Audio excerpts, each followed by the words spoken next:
Welcome back to the loading zone. Today's deep thought: trucks have big wheels.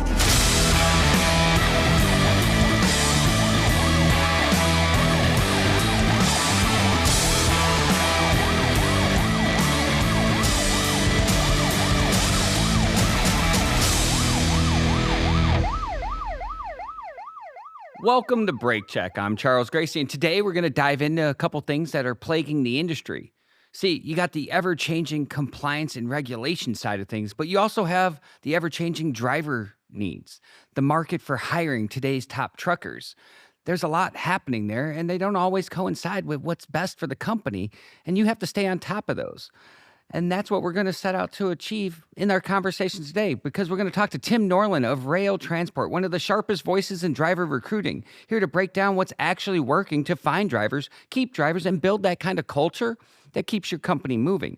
Then we're going to shift gears when we bring David Lowry of Bennett Family of Companies to unpack the meaning of the SCOTUS ruling when you have a carrier and a brokerage under the same roof. We're going to break down a lot of different things. We're going to be seeking a lot of different answers. But in order to find your answers, I need you to be serious about protecting your money and running smarter. And that means you need to follow, like, subscribe, and follow FreightWaves for your top freight casts on all of our social medias and on our website. Also, we have a little bit of housekeeping.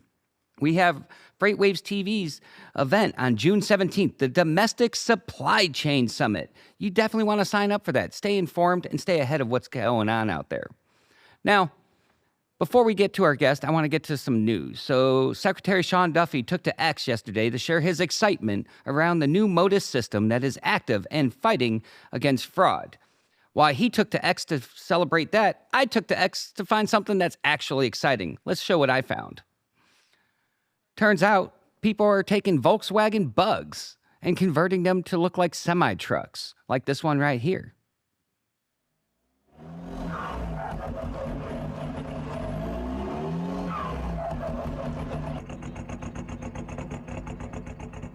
That's what I'm talking about.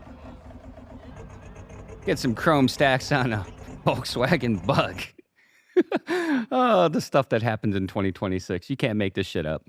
All right, we're going to hop right into it. We're going to kick this off with my guy, Tim Norlin from Roehl Transport, one of the most respected voices in driver recruiting and retention. While half the industry is screaming about a driver shortage, Tim's been focused on something most companies still can't figure out, and that's how to keep good drivers around. Tim, welcome to Brake Check.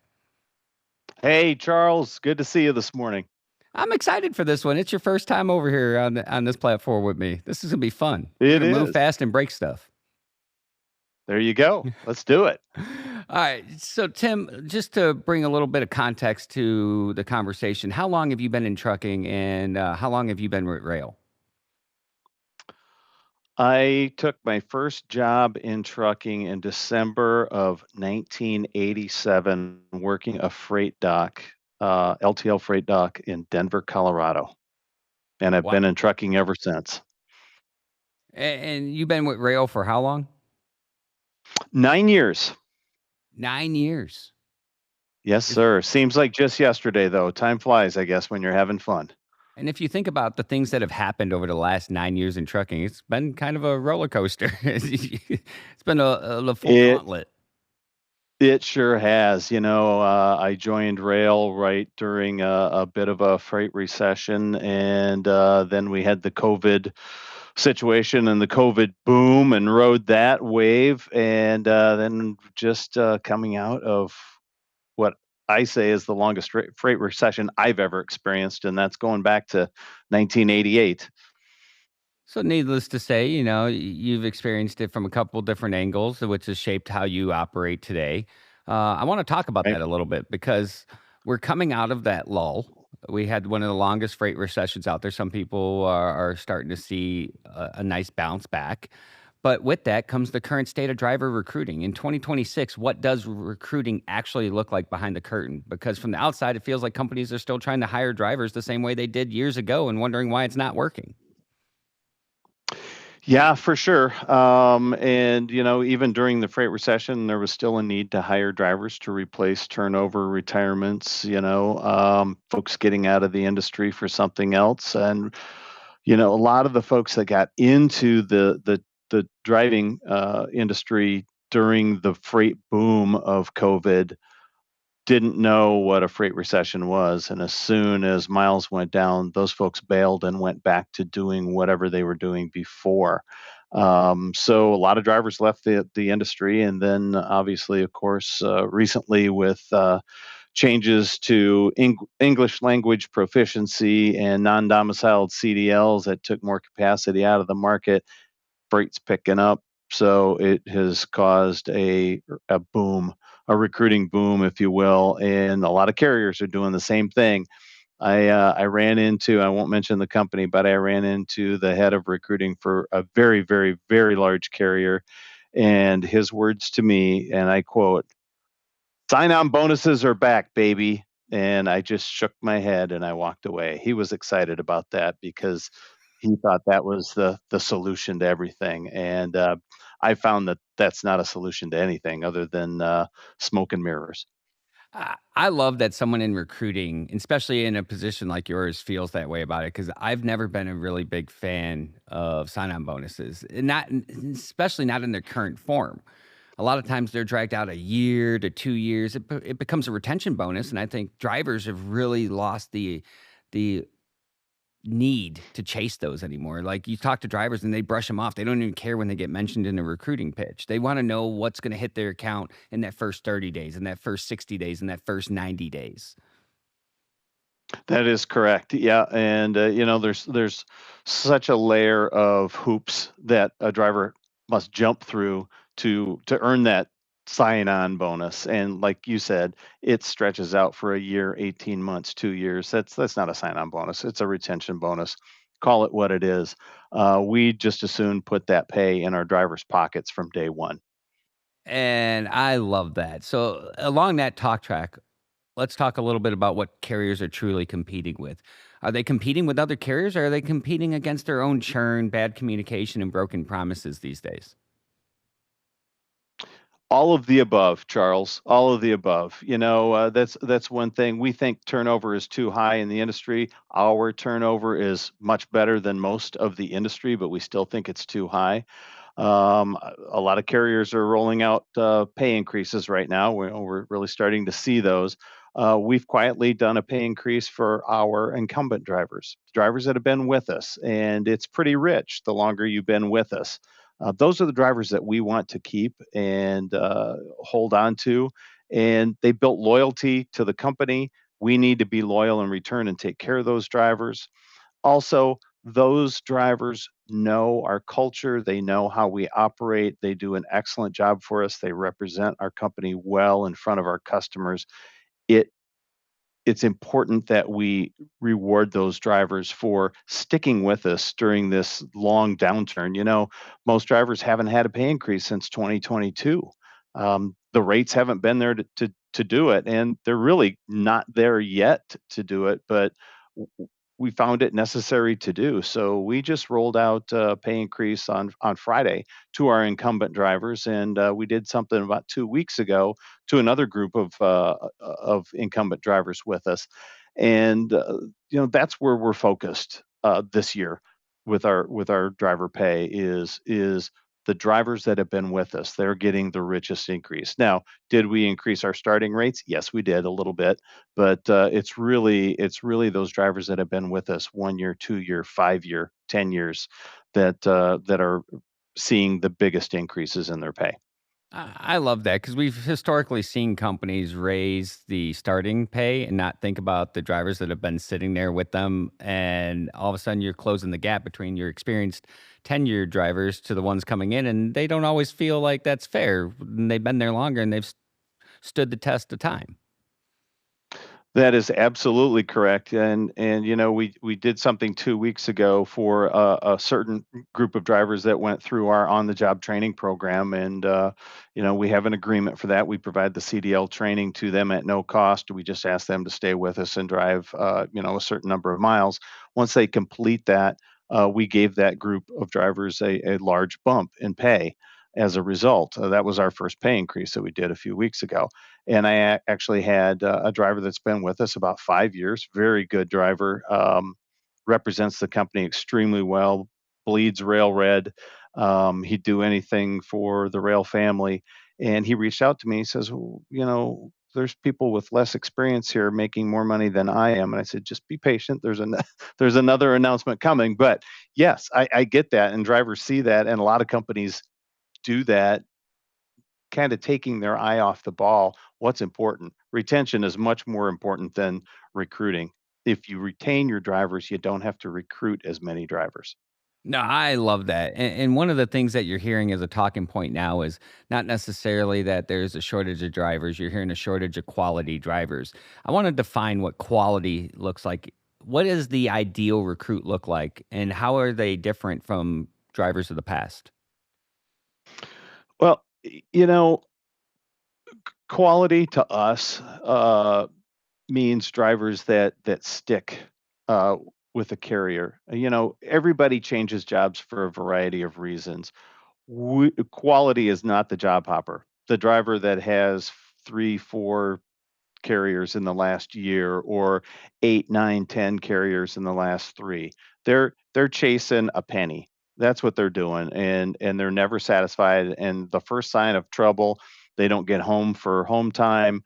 Their truck breaks down, a customer holds them up, whatever it is.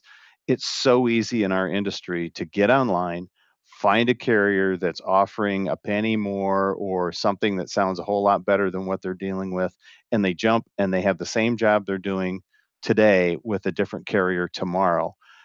Those are not the drivers we're looking for. We're looking for drivers that have stuck with the carrier. Maybe they were on a dedicated account and that account went away, and they're looking to replace that with something similar. We're looking for drivers that value financial stability and opportunity with a carrier like Rail. We're also looking for drivers that don't have accidents and don't have a lot of citations. That is so critical. Rail Transport has been recognized by the ATA as a top carrier in safety. We've 5 times we've been awarded the President's Award for safety, and that speaks volumes. Safety is our cornerstone value, and I've hired recruiters here in the past from other carriers as we've grown, and I've had some that just are amazed that we won't hire drivers that they would have hired all day long at their previous carrier. In fact, I just had a recruiter tell me that yesterday. It's like, I can't believe you won't let me bring this driver in. I would have hired a driver like this all day long where I was. And we're very, very particular about the people that we bring into rail transport. So obviously, when we focus on drivers like that, we want to keep those drivers. We've invested in them, and we hope they'll invest some time with us. And this is trucking. Things are going to go wrong. Trucks are going to break down. Loads are going to be late. Drivers are going to get held up at customers. We try to work through that and make it right with the driver, but we're looking for drivers that will work through those solutions with us. It doesn't happen a lot, but when it does happen, we want them to work with us. No, I think it's important that you have those expectations. Like trucking is going to happen. We need to be working together as a team, and that's whether you're the driver, the shop mechanic, the dispatcher, or the operations manager. We all have to be working and rowing in the same direction. Otherwise, this thing breaks down pretty quick. Which leads me into my next conversation, which is about culture and retention. See, for years, the industry has spent a lot of time throwing money at flashy lead gen, internet forums, endless recruiting funnels. Do you think from where you sit that the industry has become addicted in chasing leads instead of actually building companies with drivers that want to stay at those companies that they're bringing in? 110% yes, absolutely. We've got a huge lead database, and we do work that lead database. The average driver that we hire at Rail Transport, we touched almost 4 years ago for the first time. Think about that. We've touched them. We got a lead from them 4 years ago, and we've chased that lead for 4 years. Um, and that's, you think about the time and the effort that it took to connect with that driver. Maybe we weren't the right fit at that first touch, but we keep after it, and eventually, as drivers get more experience, their priorities change, and safety. Drivers that really value safety and good equipment, those are the drivers that we're looking for. This industry doesn't do itself any favors by expounding on cents per mile. You and I have had these conversations before. A penny isn't a penny. from carrier to carrier. You got to compare apples to apples, and too many times we're comparing apples to oranges. There's three ways a driver can be paid miles basis. There's random McNally short route miles. That's city center to city center, shortest route, not the way the truck actually drives. Then there's practical route, city center to city center. A little bit better on miles, but still shy of probably what the driver is driving. And then there's what Roehl uses, which is address to address practical route miles. That's when you put an address in your GPS on your phone or in your mileage device. The miles that it gives is the miles that you drive and are the miles that you're paid for. And that's critical to drivers. But drivers are so focused. We've taught them to be so focused on cents per mile. 50 cents short route is not 50 cents address to address practical route miles. If you figure it out, that address to address practical route miles is 8 to 11% more. So figure that out. That's 4 to 5 cents more a mile. So 50 cents short route is like 58 cents practical route. Well, and I think it's just one of the many telling signs that the industry has kind of lost its way over time. But there's companies out there trying to do it the right way. Unfortunately, they have to combat all the bad habits and bad experiences that have been had by others. When you look at one of the things that I think is the industry's biggest shortfall, it's the quantity over quality push, the speed to lead, all of that stuff. People are racing to do things that should take time, that should be done with care. We should want to build relationships. We should want to say no to the wrong driver, not only for their benefit, but for ours as a company. Absolutely, yeah, and we do that on a regular basis. We tell drivers no, and they get upset. Why won't you hire me? I want an explanation, and we don't share those reasons, but a lot of those reasons are, listen, you show no stability.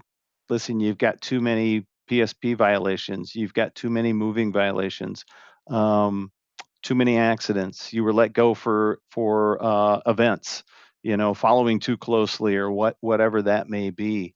Um, Educating drivers on how to better market themselves, I think is key.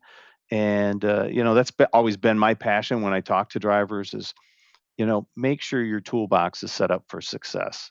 Make sure you have an impeccable resume with good job history, and you show stability and show that you don't leave the first sign of an issue. Make sure that you have all your endorsements. I always say it's like a carpenter going to a job site and he needs a saw that day, but he doesn't have a saw, so he can't cut wood.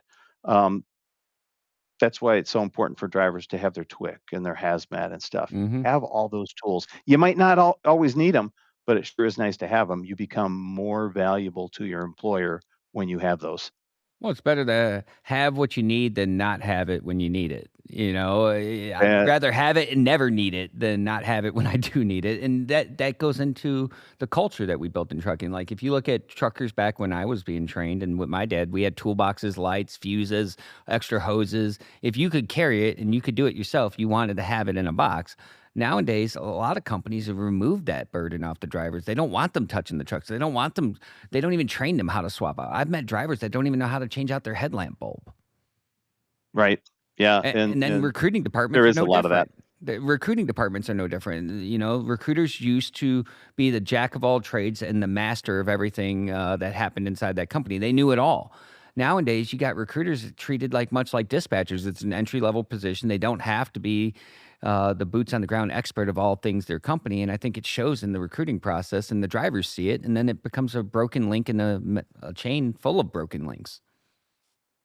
Absolutely. Too many companies treat recruiting departments as a cost to be controlled. I mean, when we hit the economic downturn, I know a lot of companies and COVID, I know a lot of companies that pretty much suspended their recruiting operations. They either laid Hmm. people off or they found something else for them to do, and they use it as a light switch, a cost control. Oh, we don't need it right now. Turn it off. We'll turn it back on.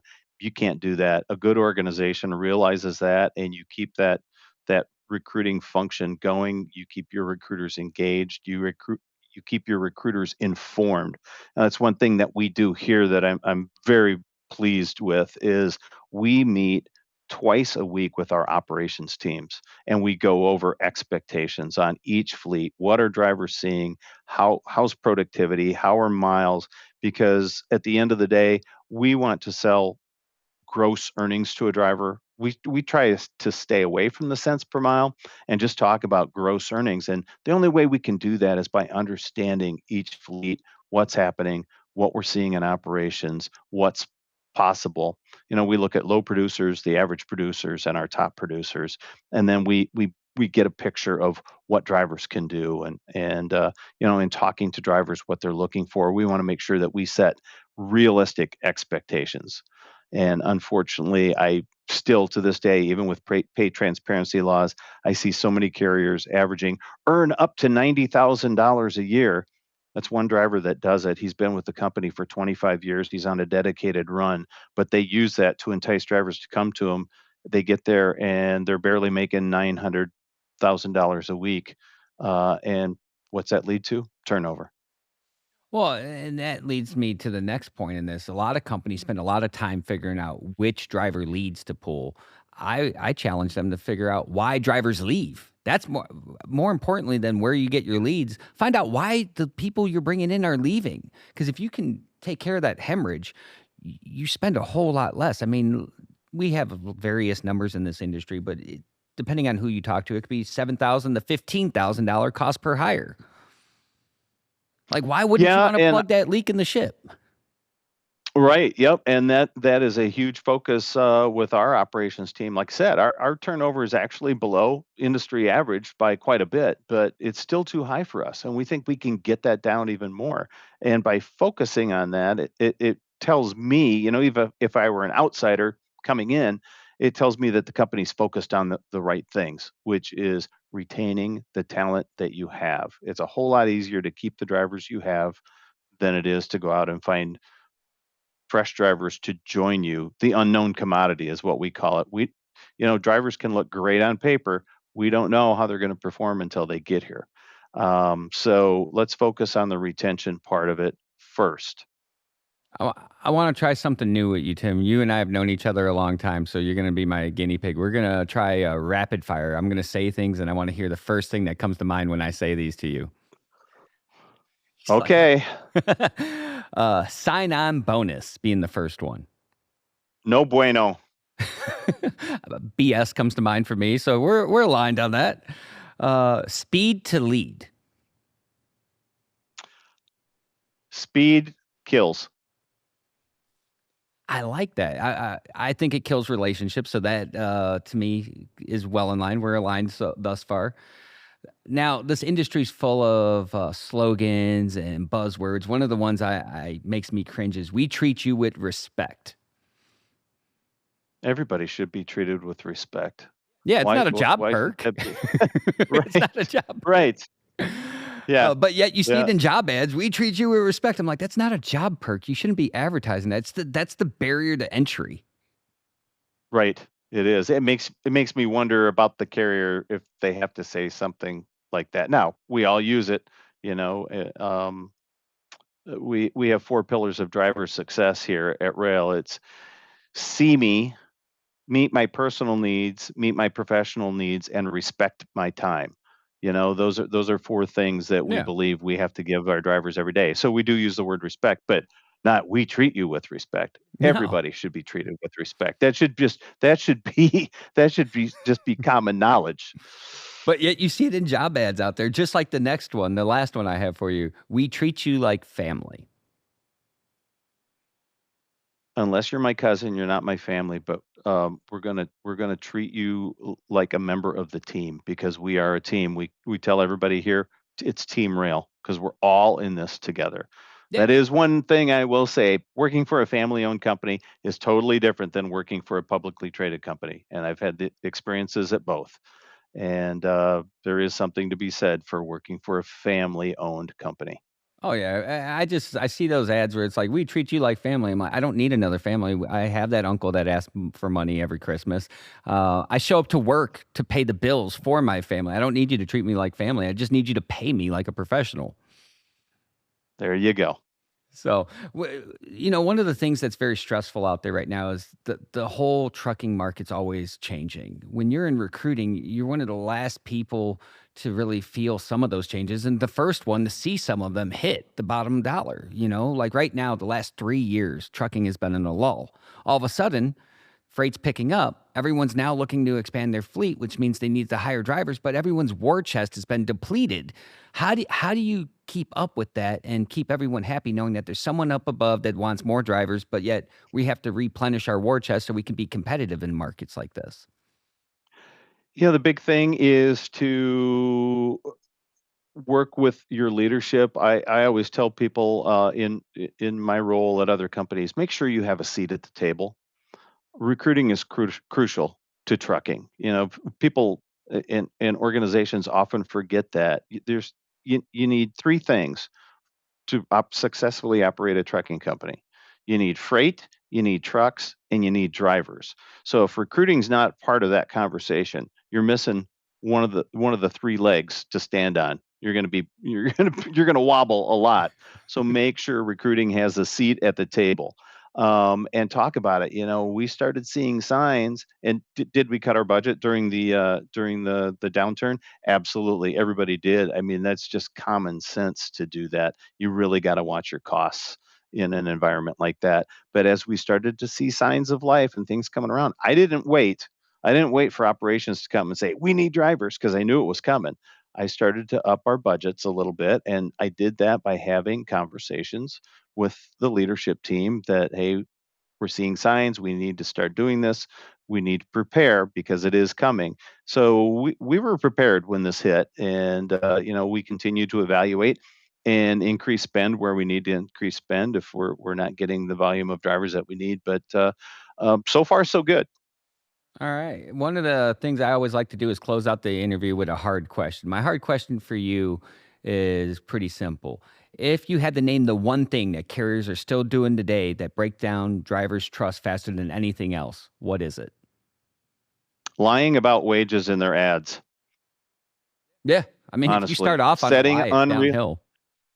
Yep, starting off with unrealistic expectations. That's one thing we don't do, and it hurts us. It honestly hurts us because we tell drivers how it is. Hey, listen, right now our drivers are averaging this. Oh, I need to make more than that.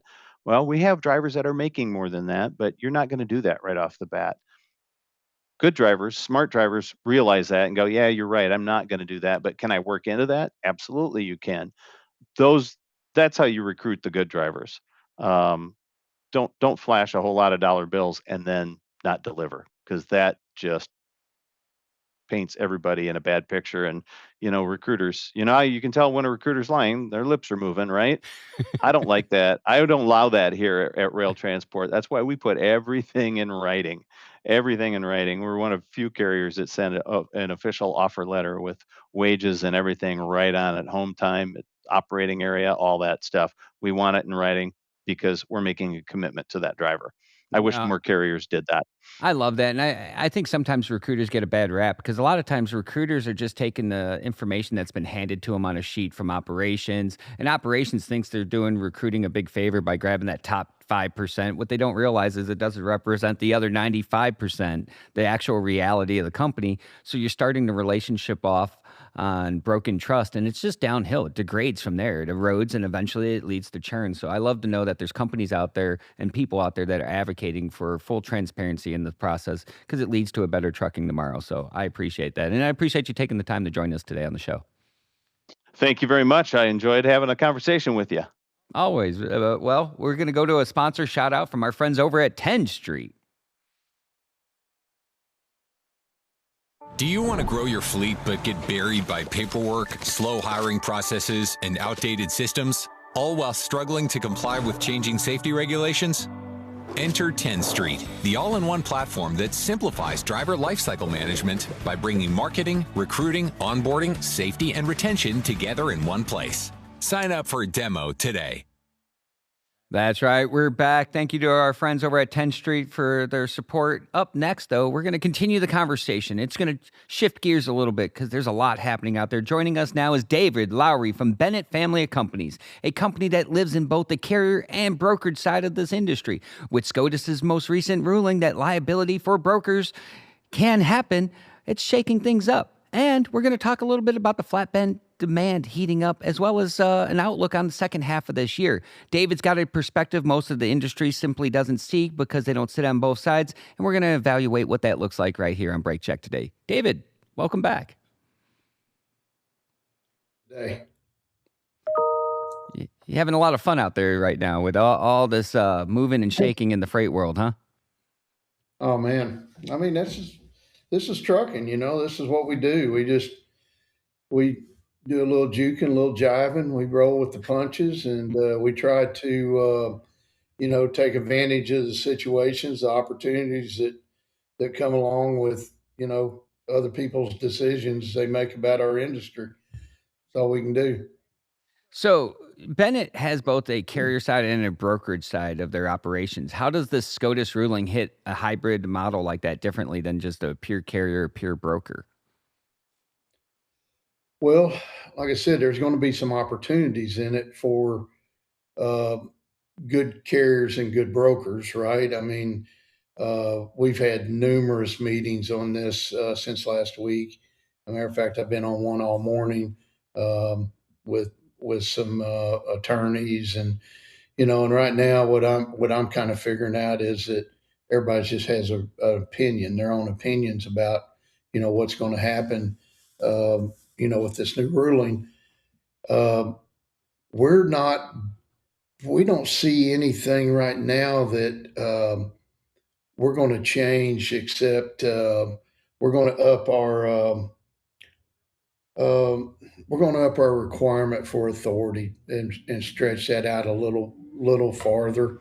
Um, but right now, that's about it because we was already doing everything that we felt like we could possibly do and before, but it wasn't necessarily because of that. I mean, we're going to vet our carriers and we're going to do the things that we would do because at the end of the day, it's our customers' freight that's going on the backs of other carriers out there, and I think we have some of the best carriers. I mean, a lot of them are my personal friends, so I know a lot of them, and I don't know. Well, I don't know uh, uh, just a smidgen of the number of carriers we have because our dispatchers, our agents, all across the whole network, they have their own relationships with a lot of carriers, so they know them personally. And so the main things we was doing by using uh, Carrier 411 and what's the other one? RBIS. I think that them outfits was just fraud preventing.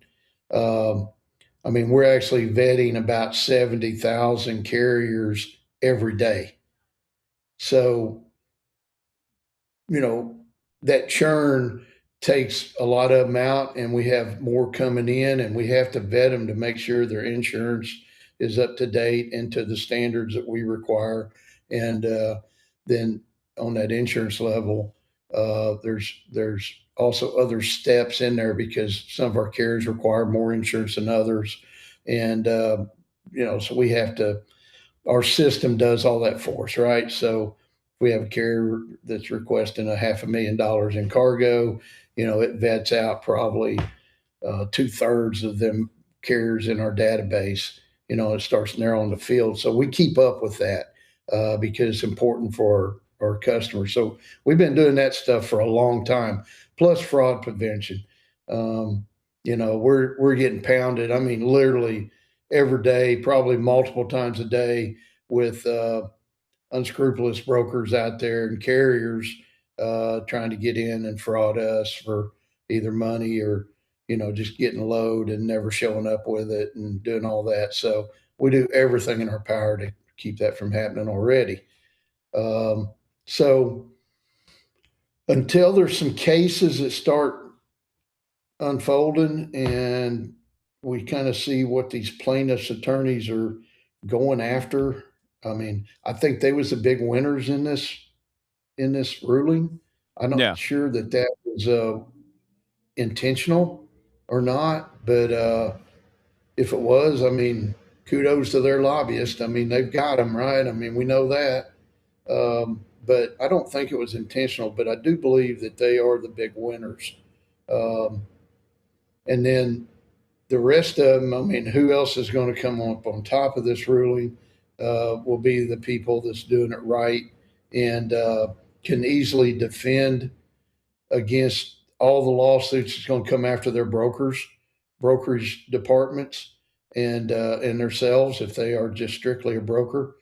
Um, we'll see how that works out, but you know, our thoughts right now is that they might come after us for whatever it might be, but once they figure out that carriers, I'm just say carriers like us because there's plenty of good ones out there, brokerages, uh, that hey, these people have got their act together. We're wasting our time going after them. Let's change gears and worry about other ones. So No, I that don't makes know. sense. We'll see how That it works out. tracks. A lot of people were sitting there thinking, "Oh, it's going to take out all the small brokers and small carriers." I don't think that's necessarily the case. I think it's going to come down to your operation, and if you have a solid operation and you're doing solid business and you're doing solid screening and you're doing all the right things, I think long term you come out ahead of this. I think the people that have been shortcutting things and choosing profits over people and safety, they're probably about to have a bad time, and litigation's going to prove that out. But I think a lot of cases are going to have to happen to establish precedent before anyone really knows what this looks like. Hey, once there are shippers out there that prey on just brokers that'll think they can live on 10% margins. That keeps them in a new car and a nice home sitting in their basement. Um, and the shippers are, they're throwing out dollars, to the broker saying, hey, if you can cover for this, you can have that load.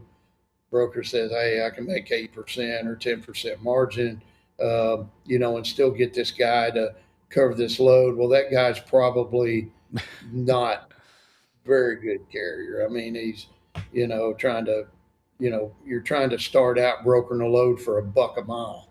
Yeah, I'm still seeing. I mean, we're still seeing that stuff out there. I mean, you know what else still though? 5 cent a mile freight out there. That stuff is taking place, but there's other stuff happening out there right now. Like if you're in flatbed or over dimensional freight right now, that is booming from everything I'm hearing. I was really excited to get you on here because flatbed, for all intents and purposes, is showing signs of being the area to be. You guys work in that sector. What's that like right now for you guys? Are you guys pretty hopeful and optimistic about the rest of the year ahead? Yeah, I think it's going to continue to be on an upward trend. With the Build America Act coming up on us, we'll see how all that works out.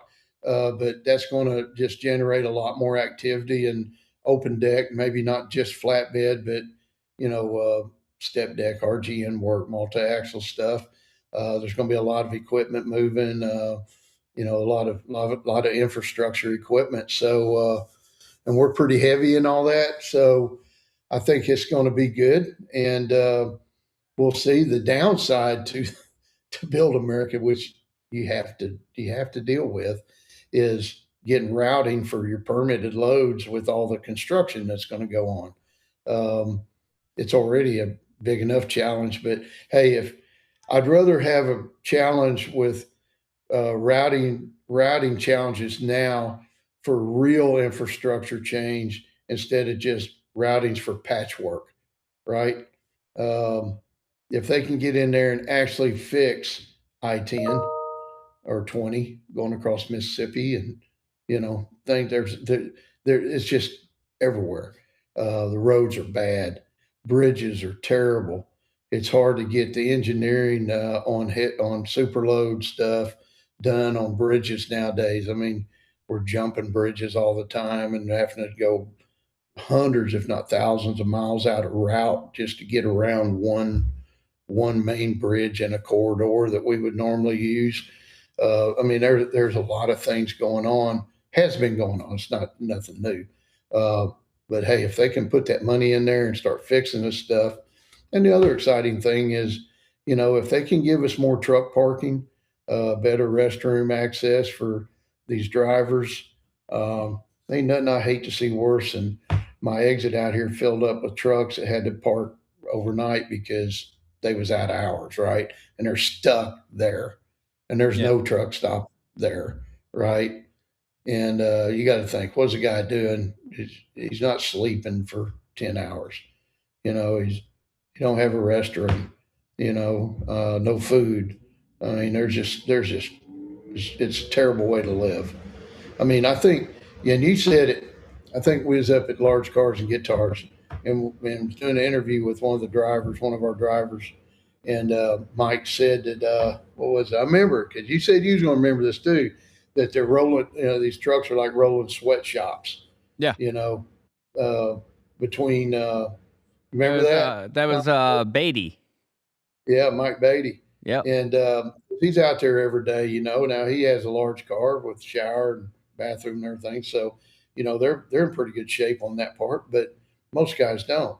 And so you got the guys out there hauling cheap freight that can't make it. They're going to end up blowing their truck up, leaving it for some sucker that least purchased it to them, or some finance company that they're just never going to make it because they're just out there they're living in their trucks. You know what I'm saying? And they're hauling cheap freight from these brokers sitting in their basement. That's what I hope this ruling cleans up. I mean, get that stuff cleaned up. There is a number out there that's a fair number for a man to haul a load of freight across the country, and that will pay his bills, keep his truck up, safety wise, and maintain a decent living. And that's what we've, all should be striving for, to offer, to the truck drivers out there on the road, not just us, everybody. So from where you sit, you get to see a lot of different things. Are you hopeful that Q3 and Q4 ahead are going to be as promising as they appear to be in the papers and the reports that we're seeing right now? Like, you're a carrier, you get to look at the settlements, you get to see the owner operators within your organization. Are people starting to see it in their bank accounts? I think it's going to be a great year. All right. I think next year is going to be, it's going to be a great year. It already has been. I mean, we're above our projections already, and in just about every segment, if not every segment. I think it's going to be a great year. Now, the challenge is going to be is that, the rates come up and we start getting where we really should be.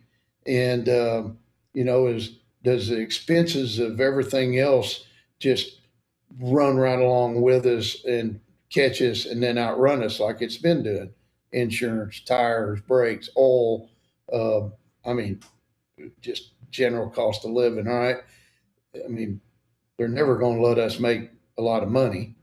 All right. I say I'm talking about, and it ain't just government. It's OEMs. It's everybody. Oh yeah. The whole system. They have mastered the art of separating you from your money. Oh yeah. Oh, 100%. So you just got to keep outrunning it. Unfortunately, who pays the price for that? It's the end user. It's the consumer. It's me. It's you, right? We're paying a price for it at the pump. We're paying a price for it at the grocery store. We're paying a price for it, just everywhere we turn. So if that don't outrun us, it's going to be, that's where your question about, can you see it in your pocket? Because we already know, I mean, just in the last week,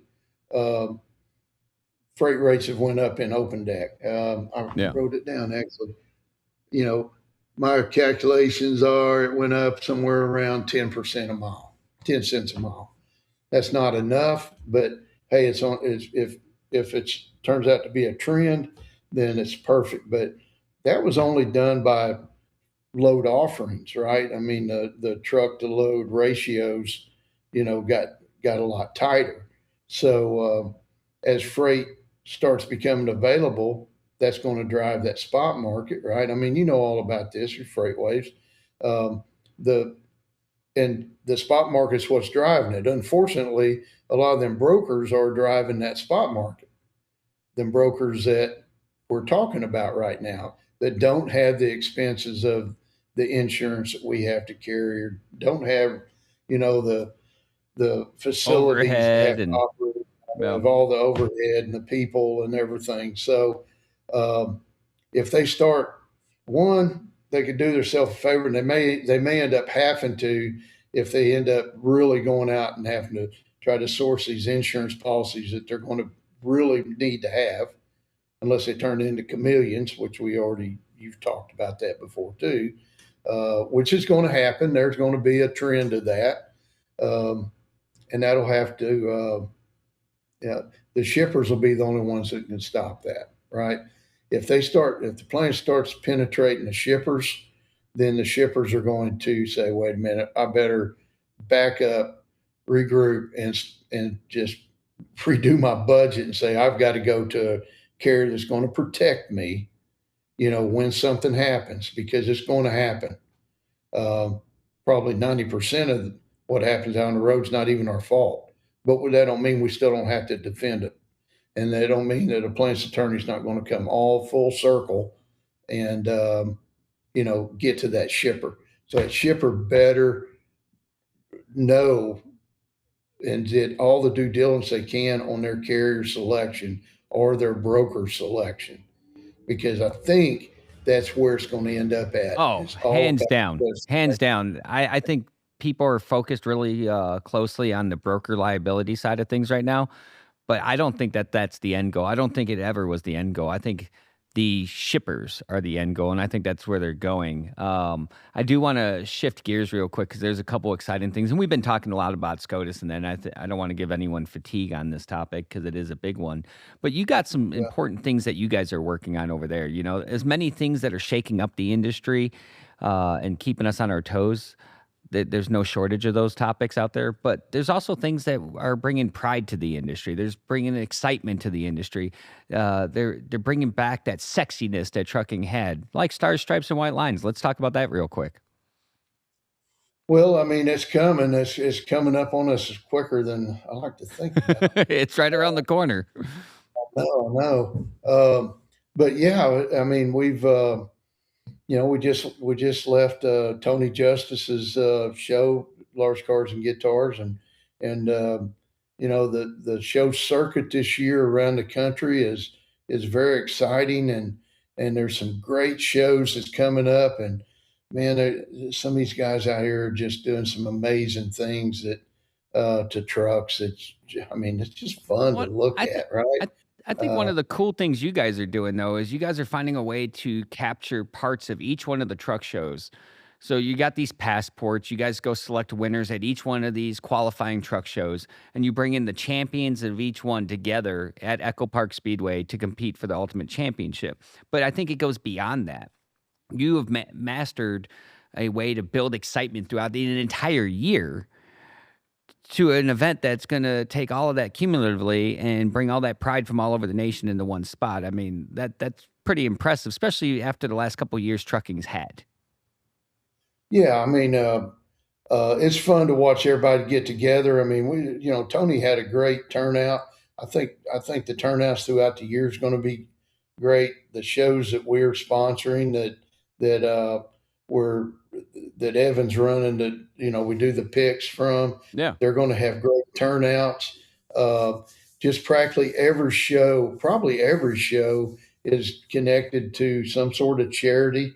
Maybe a local, maybe a national, but it all benefits uh, different charities around the country. Ours personally is Reefs Across America.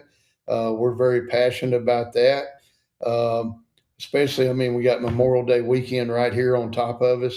So I want to wish everybody a Memorial Day weekend since I mentioned that. And Friday we do our day here where we'll stop and all of our employees and our owner operators and agents and stuff that have lost someone um, in the military that will stop and say their name, right, and just honor them for what they've sacrificed for this country. And it's a great thing for us to be able to do that for them, to honor them. And then we try to follow that up. We do follow it up, in December with Reefs Across America and our support for that. But that's one way we raise money for Reefs is Stars, Stripes, and White Lines Truck Show. So be sure and look that up. Try to come. November 6th, 7th, I believe, if I remember right. And it's, we're going to have some beautiful trucks. We really feel like this is going to be. You're going to have every year. music, you're going to have trucks, you're going to have vendors, you're going to have community, camaraderie. There's going to be a lot of shined chrome. It's going to be a good time. I did it last year. We'll be there this year. It's going to be a fun time. And if anyone's questioning whether they should be there, check out Stars, Stripes, and White Lines and find a list of reasons why you should be there. David, I appreciate you taking the time to join us on Brake Check, share all the different things that are happening out there, and appreciate all you do. That's a wrap, everyone. We're going to get ready to go into the weekend, and then I will see you back here next week. But I want to show you something real quick. So Secretary Duffy was making an announcement, and I wanted to put a little bit of fun to it. So I'm going to close out the show with this right here.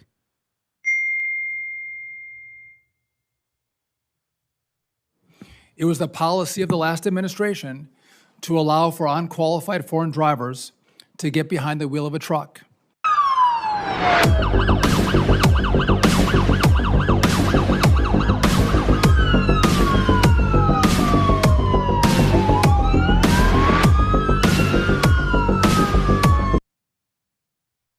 Welcome back to the loading zone. Today's deep thought: trucks have big wheels.